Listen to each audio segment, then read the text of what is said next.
రాష్ట్ర వ్యాప్తంగా ఈరోజు 3 రోజులు ఇదే నిరాహార దీక్ష ఈరోజు ర్యాలీ కార్యక్రమాలు రాష్ట్రం అంతా జరుగుతూ ఉన్నాయి. అందులో భాగంగా ఈరోజు రాయగంలో కూడా ర్యాలీ బ్రహ్మాండంగా జిల్లాలోనే ఫస్ట్గా రాయగంలో చేసినారు. ఈరోజు ర్యాలీ కూడా బ్రహ్మాండం తిరుగుంటే దానికోసం ముఖ్యంగా మా వైఎస్ఆర్సీపీ కార్యకర్తలు అదేవిధంగా నాయకులు అందరూ కూడా హృదయపూర్వక నమస్కారం తెలియజేసుకుంటూ ఈరోజు జరుగుతూ ఉంది. మా అందరికీ తెలుసు మెగా డిఎస్సీ అని కాదు, అది ఇది డగా డిఎస్సీ అని అంతా జనాల్లో తెలిసిపోయింది. కాబట్టి దాంట్లో ఏం జరిగిందంటే అర్హులైన వాళ్ళు కాకుండా అనర్హులకు రావడం జరిగింది. ఎందుకంటే దాంట్లో ఏమంటే వాళ్ళు ఏదైతే కంట్రాక్ట్ బేసిన ఉద్యోగులకి ఆ జవాబుదారీ ఇచ్చింది. కాబట్టి కంట్రాక్ట్ కాదు ఎప్పుడు కూడా కంట్రాక్ట్ బేస్ చేసిన ఉద్యోగులకి రెస్పాన్సిబిలిటీ పెద్దగా ఇవ్వకూడదు. కాబట్టి ఇచ్చి వాళ్ళంతా లూపోళ్ళు అంతా బయటికి పెట్టేసి అదేవిధంగా దాంట్లో అవకతవకలు జరిగిన దాంట్లో ఎటువంటి అనుమానం లేదు. అదేవిధంగా స్పోర్ట్స్ కోటా కింద దాదాపు 2% ఉంటే జీవో నెంబర్ 4 జీవో నెంబర్ 47 ఇచ్చేసి 2% 3% చేసి ఎగ్జామ్ రాసి ఇవ్వాలని ఉంది అందరికి కూడా. అది కొంచెం ఎగ్జామ్ కూడా రాయకుండానే వాళ్ళందరికీ ఇవ్వడం జరిగింది. దాంట్లో పెద్దగా అవకతవకలు జరిగింది, డబ్బులతోని ఇవ్వడం జరిగిందని ప్రపంచమే రాష్ట్రం అంతా కోడే కూర్చోం. కాబట్టి అది కూడా అది జరుగుతుంది.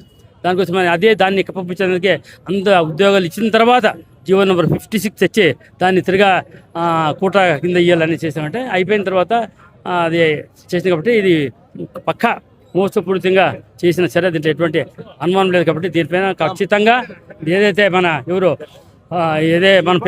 నీట్ పేపర్ లీక్ అయిందని వస్తున్నామో దాని మీద ప్రధాని ఏదైనా సెంట్రల్ మినిస్టర్ రాజీనామా చేసినాడు. అదేవిధంగా ఇక్కడ లోకేష్ గారు కూడా విద్యాశాఖ మంత్రి కంటే ఆయన కూడా ఈ యొక్క దీనికి సిబిఐకి అప్పగించి ఆయన యొక్క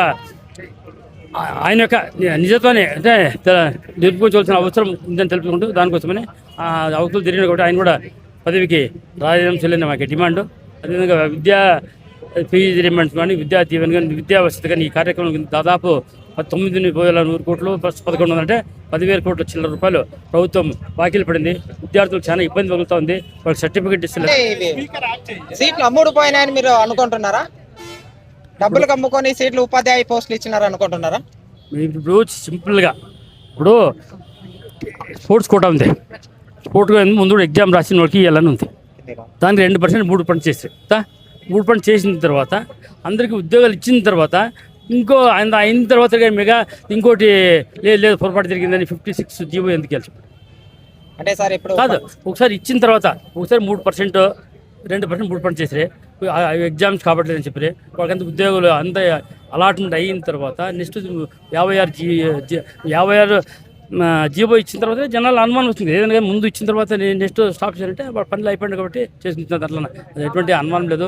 స్పోర్ట్స్ కింద ఏదో చూస్తున్నాం. ఒక దాంట్లో 35 మంది, ఒక దాంట్లో 39 మంది నేషనల్ గేమ్స్ లేకుండా లోకల్గా వచ్చిన వాళ్ళకి ఇచ్చినారు. కాబట్టి మెరిట్ ఉన్న కాకుండా అనుకున్న వాళ్ళకి ఇచ్చారంటే జనాల అనుమానం కలుగుతోంది. ఇట్లానే ఈ ప్రజాస్వామ్యంలో ఈ గవర్నమెంట్లో కరప్షన్ అనేది కామన్. ఉపాధ్యాయులు వాళ్ళు వచ్చిన ఆల్మోస్ట్ ఉద్యోగాలు వచ్చిన వాళ్ళు మేమంతా ఉన్నోళ్ళు కాదు, లేనోళ్ళే కడుపులు కొడితే ఎట్లా అని కాదు. వచ్చిన వాళ్ళుగా మేము వాళ్ళ గురించి బాధపడతలేదు. మేము వాళ్ళకి మంచిది, వాళ్ళు తిరగల, దాంట్లో అనుమానం లేదు. వాళ్ళకి ఒకటి ఎంతమంది ఎగ్జామ్ వచ్చింది చెప్పండి. అంత 1000 జనాలు రాస్తే ఎంతో కొంతమందికి ఉద్యోగం వచ్చింది. రాకపోయిన వాళ్ళు కూడా వాళ్ళకి బాధ ఉంటుంది కదా. అంటే మెరిట్ పైన ఏదో ఒకటి ట్రాన్స్పరెన్సీగా ఉండాలి. ఏదైనా కూడా ప్రభుత్వం ఏమన్నా దీంట్లో వచ్చినప్పుడు చెప్పాలి, జవాబుదారీ ఉండాలి ప్రభుత్వాన్ని కూడా. ఎట్లా జరిగింది ఇస్తే బాగుంటుంది.